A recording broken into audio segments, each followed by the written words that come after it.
As I mention earlier म चाहिँ programme use गर्छु होइन। प्रोग्रामिङको यहाँनिर यसको कन्टेन्टहरू होइन, बेसिक कन्टेन्टहरू, त्यसपछि यसको कम्पाइलर, अनलाइन कम्पाइलर छ होइन।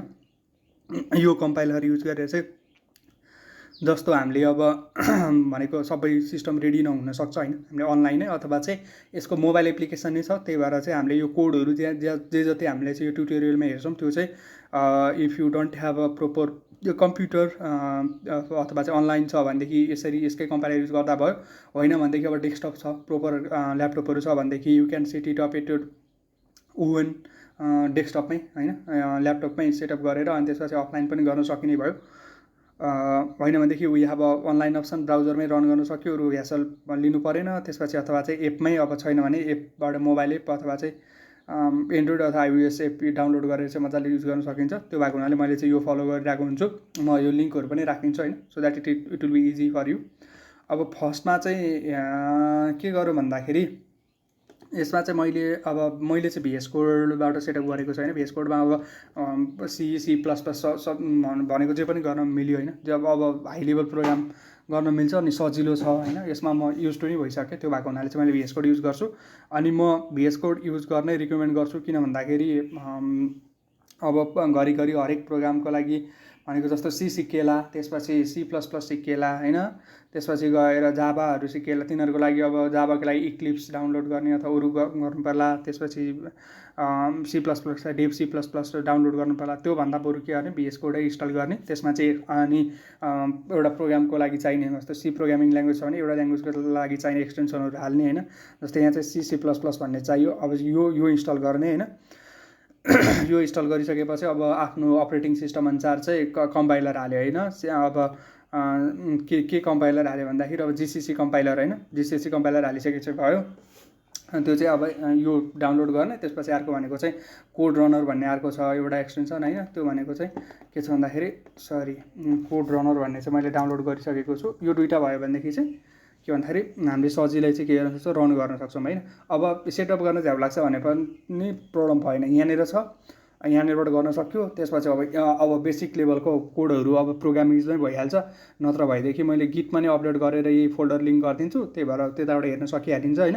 अथवा चाहिँ आफूले गरेको प्रोग्राम, आफूले गरेको प्रोजेक्टहरू चाहिँ सस्टेन गर्न मन छ, पर्सिस्टेन्टली राख्न मन छ भनेदेखि चाहिँ please set it up locally आफ्नै मेसिनमा, अनि हामीले त्यहाँबाट गर्न सक्यौँ है। अब हामी फर्स्ट प्रोग्रामतिर जाउँ। फर्स्ट प्रोग्राम चाहिँ के गरौँ भन्दाखेरि यही छ है। म यहाँ एकपल्ट चाहिँ यसमा कम्पाइल गरेर यसमा रन गरेर हेर्छु होइन।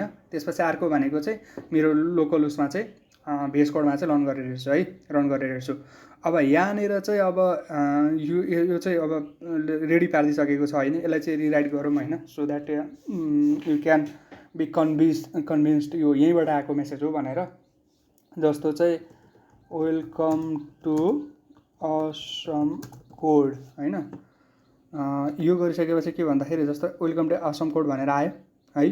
अब के छ भन्दाखेरि अब यसलाई चाहिँ मैले उसमा लगेर हालौँ है त, मेरो आफ्नो भिएस कोडमा लगेर हालौँ है। आफ्नो अब के अरे कोडिङ ब्लग अथवा अरू छ भने त्यहाँ लगेर हाल्दा नि भयो। मैले एउटा फाइल बनाएँ, यसलाई हटाइदिउँ। त्यसपछि एउटा फोल्डर बनाउनु पऱ्यो। मैले फोल्डर अलरेडी बनाइसकेपछि सी प्रोग्रामिङ भनेर। त्यसपछि यहाँ एउटा हेलो डट सी एक्सटेन्सन चाहिँ सी हुन्छ होइन। यो बनाइसकेपछि मैले यो कपी गरेर यहाँ राखौँ। यहाँ कपी गरेर यहाँ राखिसकेपछि चाहिँ मैले के हुन्छ भन्दाखेरि अब कोड रनरले यसलाई रन गरिदिन्छ। Welcome to awesome code भनिदिउँ।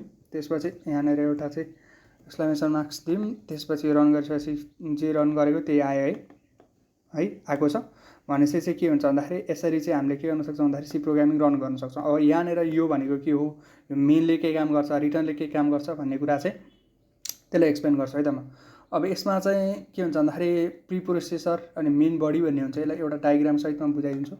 यहाँ एउटा डायग्राम छ। यो डायग्राममा हेऱ्यो भनेदेखि चाहिँ यो चाहिँ असीम लामी छानेको होइन। यहाँ सोर्स पनि छ होइन, उसैको स्लाइड युज गरेको छु मैले चाहिँ। अब यहाँनिर चाहिँ के छ भन्दाखेरि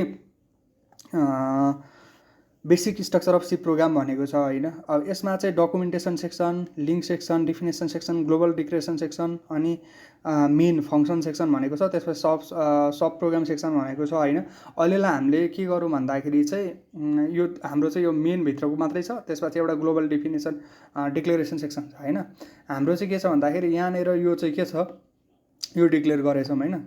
यो डिक्लेयर गरेको छौँ। त्यसपछि अर्को चाहिँ यो छ होइन, फङ्सन छ भनेको चाहिँ। अब सी प्रोग्राम गर्दाखेरि चाहिँ अब हामीले फङ्सन डिफाइन गर्नु पऱ्यो। फङ्सन डिफाइन गर्नु पर्दाखेरि चाहिँ के छ भन्दाखेरि यो चाहिँ फङ्सन नेम भयो होइन। यसरी डिफाइन गरेको चाहिँ अब सी प्रोग्राम जुनसुकै सी प्रोग्राम लेख्यो भने एउटा मेन भन्ने चाहिँ चाहिन्छ।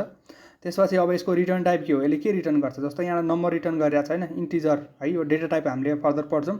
यो के रिटर्न गर्छ त्यो रिटर्न गर्ने अनुसार चाहिँ हामीले यहाँनिर यो डिफाइन गर्नु पऱ्यो। यसले इन्टिजर रिटर्न गर्छ, त्यो भएको हुनाले हामीले इन्ट यहाँ राखिदिउँ।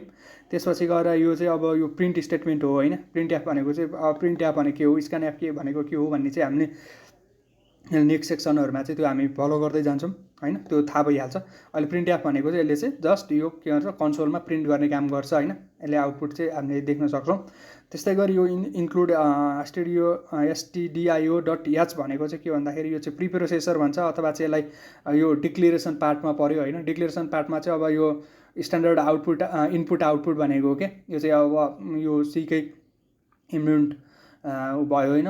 इन्भेन्ट लाइब्रेरीबाट चाहिँ हामीले यो स्ट्यान्डर्ड इनपुट आउटपुट लाइब्रेरी भयो। यो इनपुट आउटपुट लिनको लागि इनपुट लिन अथवा चाहिँ आउटपुट दिनको लागि चाहिँ हामीले के गर्छ भन्दा stdio.h भन्ने चाहिँ हामीले युज गरिरहेको हुन्छौँ होइन। यो चाहिँ ग्लोबल्ली डिक्लेयर गरिरहेको छ है। अब यति गरिसकेपछि चाहिँ अब नेक्स्ट भनेको हाम्रो बेसिक अब फर्स्ट प्रोग्राम लेख्यौँ। नेक्स्ट सेक्सन भनेको चाहिँ हामीले के गर्छौँ भन्दाखेरि नेक्स्ट सेक्सनमा चाहिँ अब हामीले हाम्रो सेकेन्ड युनिट बेसिक सबसे भेरिएबलहरू अपरेटरहरू त्यसपछि कन्ट्रोल फ्लोहरू चाहिँ हामी नेक्स्ट सेक्सनमा गर्छौँ है त।